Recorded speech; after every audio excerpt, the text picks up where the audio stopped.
Welcome to the fascinating world of musical instruments on records.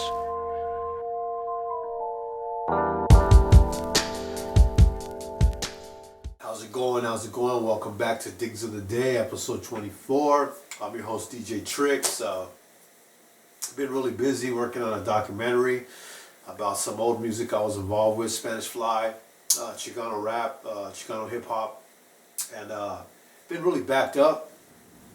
I apologize, but I got a lot of records. I've been buying a lot. I literally got crates and crates and crates and crates of records of stuff that I've been buying the last few months. So I'm going to try to go through a lot of these to share them with you, to see if you're interested in trying to find these. A lot of these I found for $1 at the Swap Meet and Goodwill and a couple other places like that. Some I bought on eBay and Discogs and places like that too. So get started right away. The first one I found was Grassroots, their 16 greatest hits. I'm familiar with the music and then I'm not. Midnight Confessions. I'm not sure if there's a break on this album. But you know what? It's funny because after I seen this album, I seen it again and again. So I know it's not that rare. But if you can find it for $1, it'd be a good find. Another one I found was the Prim Souls, A Million Miles Away, I'll Get Lucky. Don't know too much about it. The back actually freaked me out because it looks like that first... the Piper, or what's the name of that album by Pink Floyd. See how the back looks there, if you can see that. It just kind of reminded me of that. Then I brought it home and it ain't really worth anything. Got it for $1. I'm probably going to throw it up on eBay. The Prim Soul, so if you see it on eBay, I'll probably let it go for a few dollars. Another one I found for $1 was Ready for the World. One of my favorite albums by them, actually. I remember when I first bought this album, I think it was in 85. Is that the year this came out? 85, yeah. It's got a lot of good songs in there. Tonight, Digital Display, Deep Inside Your Love, Oh Sheila, Slide Over. Good songs, man. This is a really good group here. If you never heard their music, check out Ready for the World. Good album right there. Found that one for $1. I'm not going to play no snippets today. You guys could actually just YouTube these songs. Found this album called Happy in Jesus by the Joy Bellies, or the Joy Ballets. Looked really rare. Sounds really good too. I think I seen this on, in case you ever want to look up what albums are worth, you can look them up on poppsych.com. And I think this one was $78 on PopPsych. I have to double check, but this album looks like it's just an independent press, so I had to pick it up. Another one I found was Tom Scott, Blow It Out. Anytime I see Tom Scott, I pick it up, even though you guys probably know which one I'm looking for. Still haven't found it, but Tom Scott is pretty good, man. So I always pick his stuff up. Another one I found, this one was actually sealed, was Willie Remembers by Rare Earth. Still sealed. So that's cool. I actually got an unsealed one.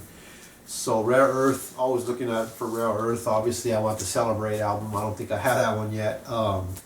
Or the song I Just Want to Celebrate. Can't remember what album it's on. I might have it. I got about 4 Rare Earth albums. So if this was sealed, I'm going to get it for $1. Got this other one for $1. The Louis Balson Explosion. This is a good album. It's on Pablo Records. I actually was playing this every day for a couple weeks when I got it. And got lucky on this one. Found this one at a Goodwill in Lawndale, I think it was. So anytime I see a guy looking like that on Pablo Records playing the drums, I'm definitely going to get it. Check that album out. It's really good. Sea Wind, Widow of a Child. Picked this one up at PM Sounds in Old Torrance. Good record shop. Check it out, man. This one was actually $5.99. Then I seen it a couple days later for $1 at the Swap Meet. So I didn't want to buy it again because I spent that much on it. But this is a pretty cool album. It's on CTI. So yeah, you know, anytime something's on CTI, for those that don't know, it's kind of like a jazz fusion label. Anything that's on CTI, I'm definitely going to pick it up. You might want to check this one out if you don't have it. YouTube it, listen to it. Make sure it's what you're looking for. Another one I picked this one up at Book Off, was Fania All Stars Rhythm Machine. Still haven't had a chance to listen to it, but you guys already know Fania All Stars, Fania, you know, that Latin boogaloo, Latin jazz, Latin soul music, 1977. Gonna have to definitely check it out. YouTube it, check it out, see if it's something you're looking for. Another one I picked up, this one was $2.99. Don't know where, I think I got this one at Record Recycler. Billy Hart, Enchants. Yeah, Enchants. Billy Hart. I like the cover, man. The way it shows the face there in the middle of the forest. I don't know if I played it. I know I did, but I can't recall what it sounds like. It's demonstration, not for sale, in the back right here. So that's pretty cool. After I picked it up, I kept seeing it again. So I know it ain't that rare, but YouTube it, Billy Hart, Enchants. Check it out. See if it's something you like. Got this one actually today. War Greatest Hits. Cool album. I used to have before. I think my dad had it. I don't remember. But I was just talking about this album to a friend of mine. I took a friend with me last Wednesday or Thursday to Record Recycler in Torrance, California. And I seen this and I told him to get it because he just barely got a turntable. You know, he's into producing too. And he wanted to start sampling records. And I said, yo, man, get this one right here. It was like $5.99. And he's like, oh yeah, War's cool, man. I go, you know, I don't even have this record, but I got probably every other War album except for, I think, the Platinum Jazz album. I think I got every other War album. So I got about 6 or 7 War albums, and I got 2 or 3 of each one. But I didn't have this one. I was like, I think I'm going to get it today, man. For those $5.99, I got some other stuff I'll probably put on the next episode. I bought like 4 other records, and it was already like $35 for 4 records. So I was like, I'm cool. I put this one back. And then today I was at Goodwill, and well, bam, found it for $1. Good album, you guys know what's on here already. All Day Music, Slipping in the Darkness, Rosie Ghetto, Cisco Kid, you know, Me and My Baby Brother, Why Can't We Be Friends, Lowrider, Summer. Good album, man. If you don't got War Greatest Hits, check it out. This one actually caught me by surprise. I got this one today at the same time. It's by a group called Nas Try, Nastri. Never heard of them. It says here that they were a punk band, but they don't look punk. But anyway, the album's sealed, and I looked it up because usually what I do is I'll look them up if I don't know what they are, listen to them, check them out. And this one didn't come up on eBay, but it came up on Discogs, going for $44, and this one's sealed. So if you guys have any information on this album, please let me know because I'm definitely gonna be putting this one on eBay. If it's going, and if it's going for $44 open, I can imagine what I'm gonna get for it sealed. So I got it for $1. Yeah, anytime I see an album looks like this, you might want to do some research if you're out digging, buying records, because these are the ones that could be worth something because it looks like a private press. Like, in other words, like they didn't make too many of them.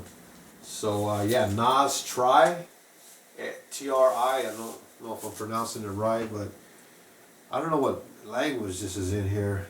But it says that it was actually recorded on Belmont Lane, Redondo Beach, California. But then it's got some, is it polka? Looks like polka type, polka punk music or something. I don't know what it is, but you might want to check it out. If you have any information, let me know. I'll be willing to accept that. Next one I found today was the 20 original hits, original stars, Super Bad. You guys know these albums. These are the ones they used to sell on commercials. K-Tel International Records. It's got Isaac Hayes on there, I think from Shaft, Staple Singers, Respect Yourself, Melly Jackson, Freddie Knight, Barbara Mason, Detroit Emeralds. You get the picture, kind of. You know, Love Unlimited, The Silvers, Shy Lights. But these are cool albums right here. When I see these, I get them because they're kind of like a flashback for me. I remember when we first started sampling. These are the albums that people used to bring to my house. Was the K-Tel albums, and they always sounded messed up, man, but they always had cool stuff on them. We found a lot of stuff people started using later on in the 80s, and we found a way before they were using them, so a lot of people are probably using these albums. And lastly today for this episode, I found Barry White, Can't Get Enough, for $1, and I don't even have this album.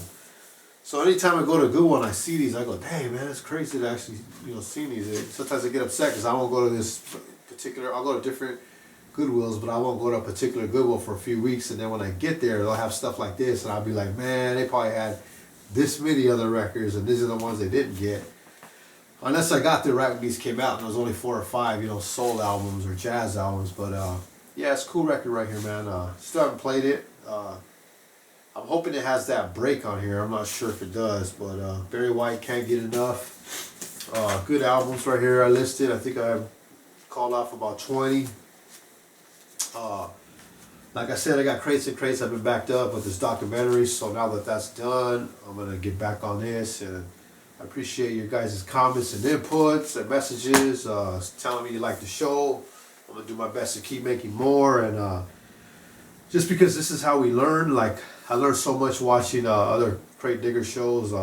It's funny because like a person would show a record like this one on one of their crate digger shows, and then next time I'm out digging, bam, I'll find it. And I would have never knew that album existed unless somebody like me actually talked about it on one of these shows. So I appreciate your input. Thanks for watching Digs of the Day episode 24. DJ Trick. See you on the next one.